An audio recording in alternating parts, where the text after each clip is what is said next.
Wait a minute. You think Brad and I are together? Hey, it's okay. I understand. You guys work together, you're friends, things happen. To Brad, who could have gotten us both killed tonight if it wasn't for you. But the point is, you guys got a great thing going. Everybody can see that. You're a huge hit. We're a hit because deep down inside we can't stand each other. Whatever you want to call it, you guys have chemistry. We're an act. And okay, maybe Brad and I have gotten a little bit closer lately because he doesn't do so many things that drive me crazy. Yeah, I guess I've started to think of him as... Okay, all right. Now, you don't owe me an explanation. But the last time we were at the farm, I said some things. And maybe I was too cautious, but we had both been kicked around, and I didn't want to add to it. And it's right. You're right for going after what you want. And if Brad makes you happy... Brad makes me laugh. He also drives me up a wall. He's the last guy I would go for.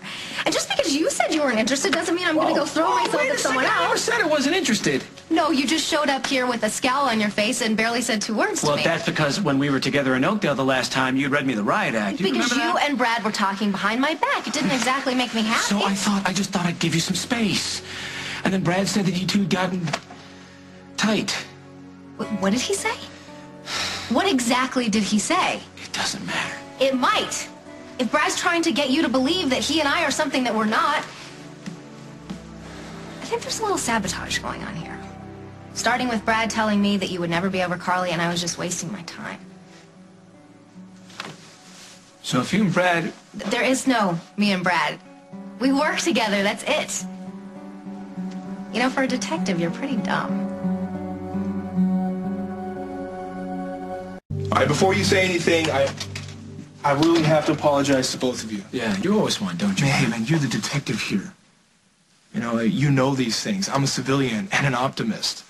I mean, look at me. 1 minute I'm unemployed, and the next I'm a TV star. This is an apology? No, the point is after some time spent with the local PD, I realized how dangerous the situation was. I almost got you killed, Katie, and you too, Jack, just because I blew off the threats from that woman. I'm really sorry for putting you two at risk, and I just hope that you'll let me make it up to you. Oh, you'll make it up to us. One question, Brad. What exactly did you tell Jack about you and me? About you and me? Yeah. Well, okay, let me think. Okay, don't take this the wrong way, but I think I might have told him that, you finally came to your senses. About what? About us working together. You said so yourself. You thought the contest was a good idea. And I mean, look at the ratings. No, this is not about work. What did you tell him about us? Us? You let him think that we were together. No, yeah. Never. No, all they said was no. You said that you spent the night together, Brad. We did. Yeah, and then when you got naked, everything changed. Look, I thought we cleared this. My towel dropped. Katie got an eyeful. Just an accident. No, but when you told me about it, come on, you didn't make it sound like the two of you had sex? I never said we had sex. If that's where your mind goes, then maybe you need to think about that. Well, I am thinking about it. And let me tell you, I'm not liking what I'm thinking. This whole thing started way before the towel thing, Brad. You told Jack that I needed time when you know I wanted to talk to him. Didn't want to talk to him, Katie. Maybe because you did need time. That wasn't your call to make. You told him to go to Chicago. Not true. No, he had some work thing in Chicago. Yes, some work thing in Chicago. Yes, but you were all for it, Brad. Come on. No, I've been all for you getting over your ex. I've been banging that drum since I got back in Oakdale. You know it. Except when it serves you to have me out of town, right? What, did I think it was a good idea for you to leave town? Yes, I did. I mean, because you two kids are way too tongue-tied, way too scared to make a mistake. I thought it would give you a chance to calm down, and then maybe you'd realize that Carly's not coming back, and neither is Mike. And then maybe you'd give each other a chance and find some happiness. So that's what life's about. Am I right? Am I right? Do you believe him? No. Why would I lie? Because you wanted Katie for yourself. Don't deny it. Admit it. Admit it, Brad. You were using this whole misunderstanding to get closer to Katie.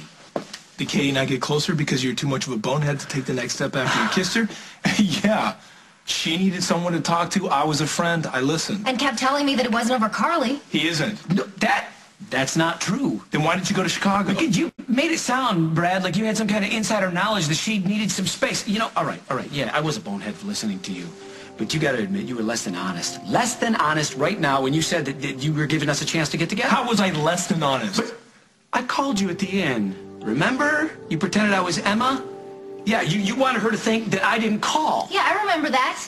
I asked you who was on the phone and you lied to me. Look, I didn't lie to you. Excuse me? Okay. Look, I didn't tell you it was Jack because you're already so upset about him. But I didn't want to add to it. You know how you get, Katie. You know how you get. All those questions. Did he ask about me? Why didn't he ask me? What's wrong with me? Why doesn't he like me? Come on, you know exactly what I'm talking about. I was only keeping her at arm's length because of you. You want to blame me for all this? Be my guest. Make it my fault that two people who are supposed to be adults couldn't manage to take it to the next level. But the truth is, if you had been ready, you would have made it happen no matter what I did. And you know it.